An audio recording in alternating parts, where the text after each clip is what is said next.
Obe chatlen haidi hapta jing dang ngai sala abako awa basu loina kawbugum tawe ai sida haujari ba leijari ba khara si yenga kanda chang du khangdre ba haidi nuti gi ayuk simana to birani atai na i to doini dana ko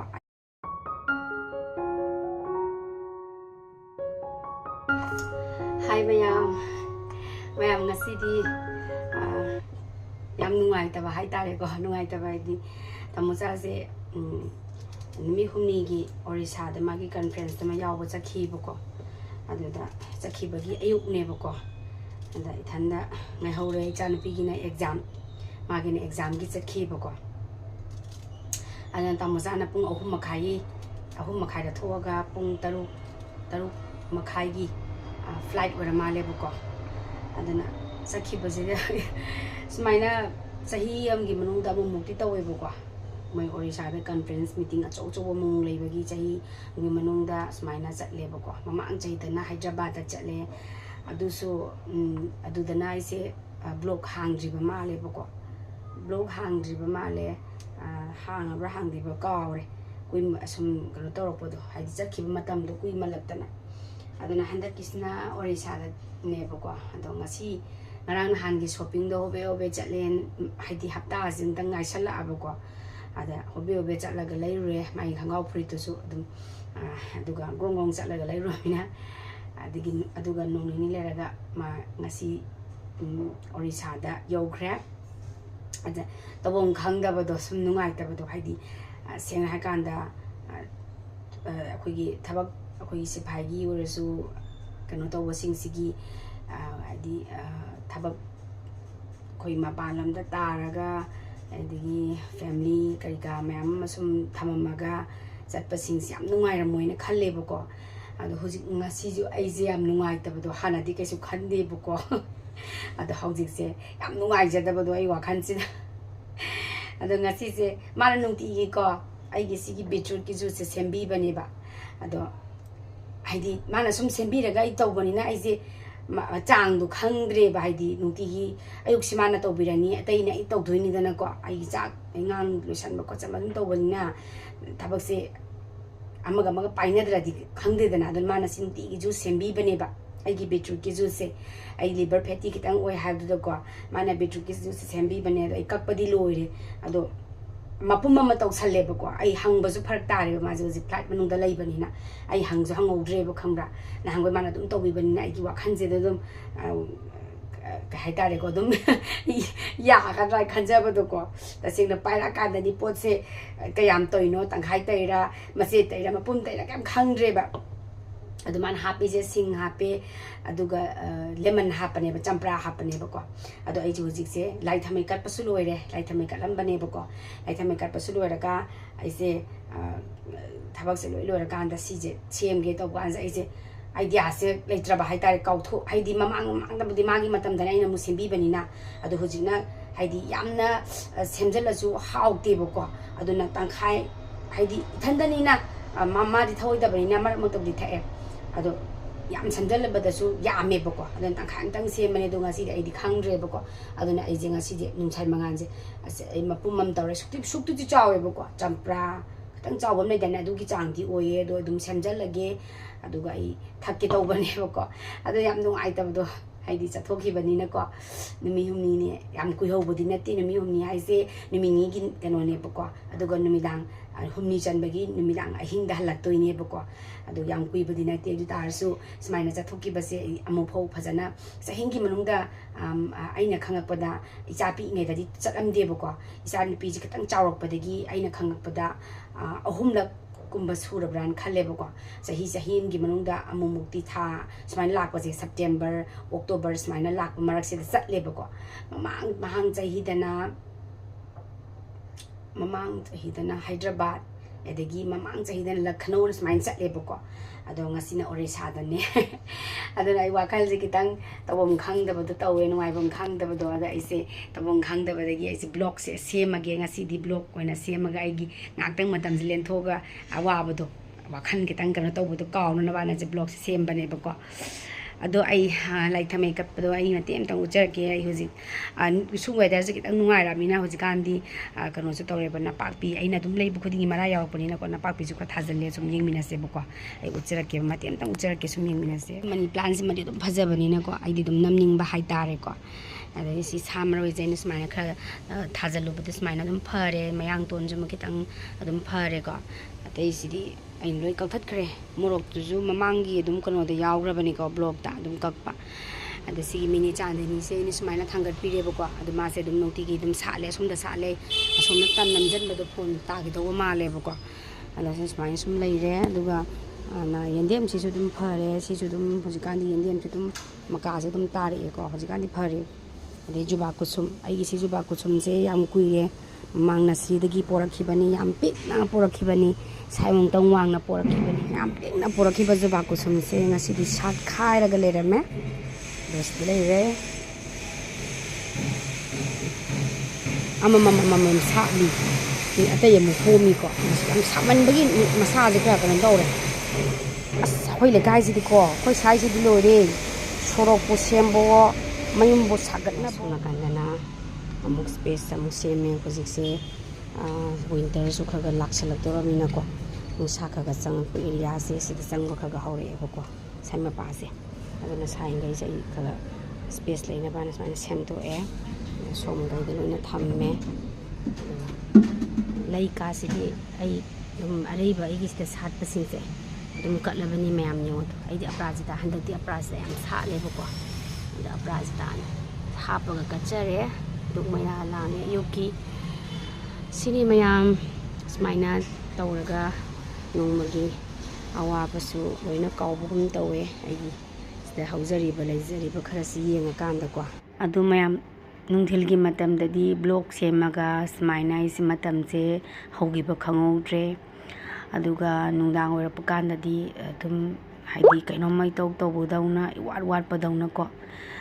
tumbasu yadaba haitare wakhanjo jaja am khalai kisu kirei adegi sum wakhanjo kai kaino khangde pakhanda khalakpado ado sum aisi kauna bana nongmani ki khongchatne haibabu yambudi yamdi haragasu miram sidadi imai jadang sum lehobase ko pungning wakhan jam piklakpado aduni myam ado yumlom daga sum langbai chatkiba thabak posting taina kan nakiba mai gi family matu macha singse yam nungai rammo ya wan lelam gani habase ai sada thengnare haitare mayam thabak chatkiba oibani na sum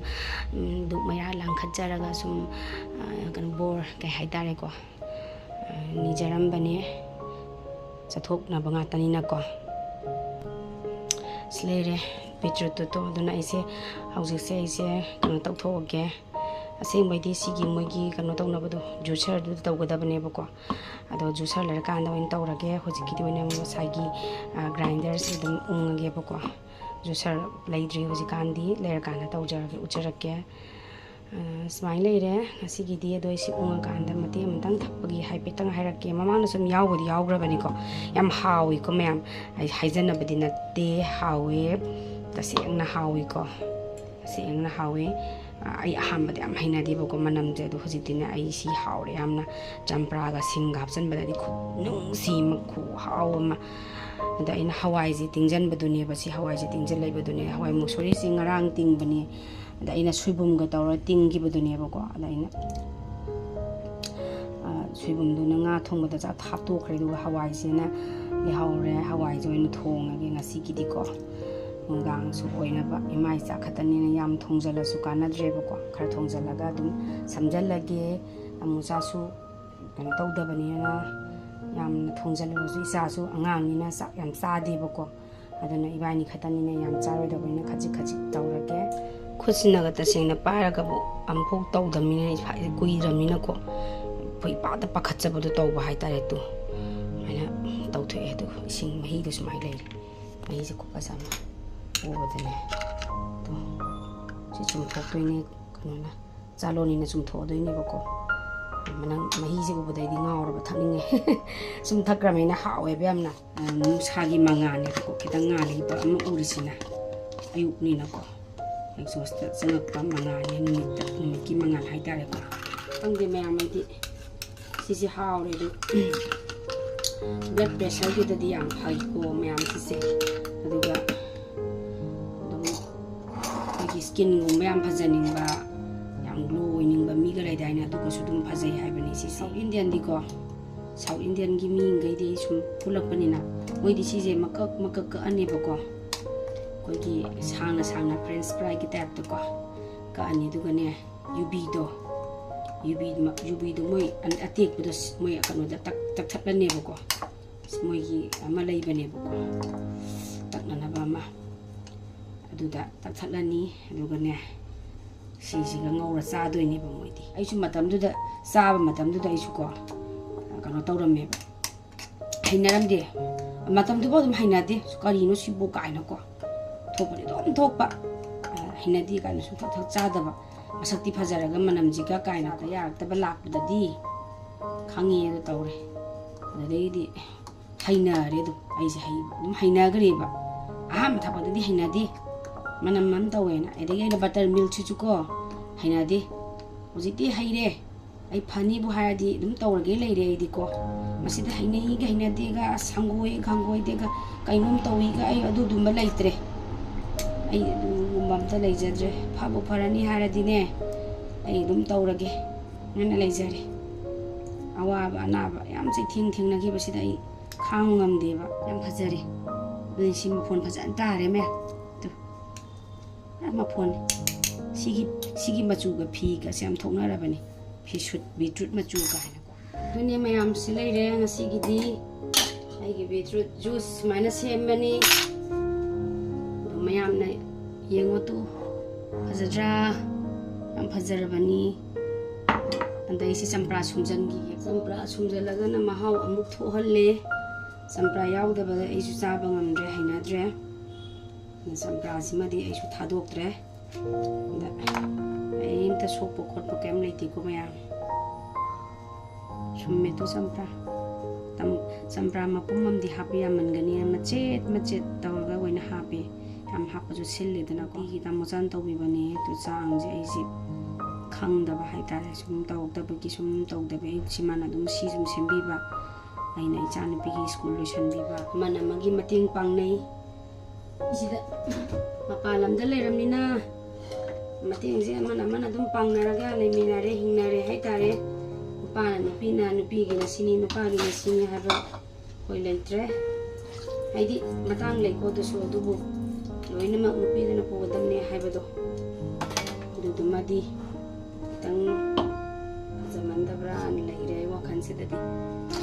asa sili ba ngang do adu hana sak saro adu hana hona ro hai bam thoi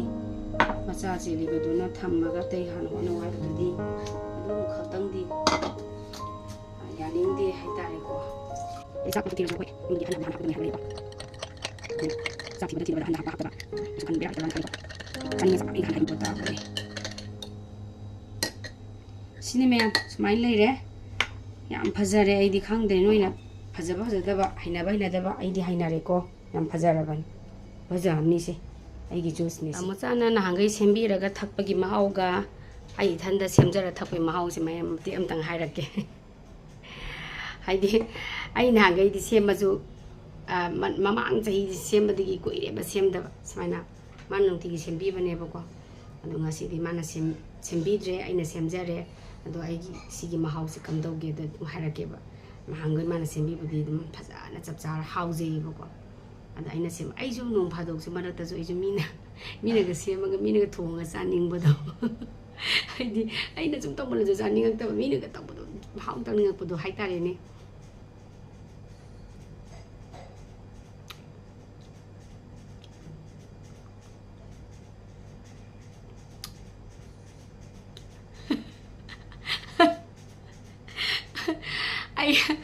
hay re da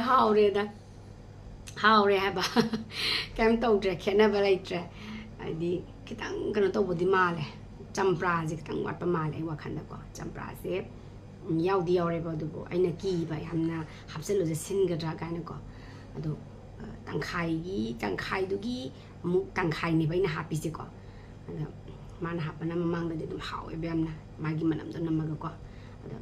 asisu dum hawri be gi sisu ko ado ka kitang helam do male mai champra je ko ado ne be hen hawse champra manam ga namaga ko hajina banate me bitu ki su simu hawo lai tre ni ayuk si hana thak to ani du nga pung amani le nga breakfast sa ado ne ko ai di si yam nungai ba ngon da si hakjang je digest ko le tum bo ko pasu am na nungai ba ko yam na ka hai dare yam na peace oi ba do ing na nungai na tum bo to oi ba si thak pa se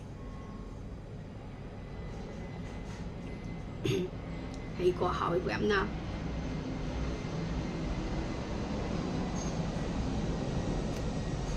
Puji phone tawrame yore na hairame ko mapan makhai mutar selak tore yore na hairame I wakhan kitang nungai ko sum chathok pani na wakhan je tang waram bani yore na haire do ijan pi amuk pung ngasi di exam je pung 10 ga minini fumnga da loi bani do man si di ro pa pung 10 ma thoi di yore e ko adu yaw tingai da I ke ke no thong tha ko song lo sen doi ne ado mayam ngasi gi di ai blog se mamang na so dum hap resi matang wari jam chare ko ado ngasi gi di ai smaina sum lo sanjara ge next time mung yeng minar se ngasi gi di bye bye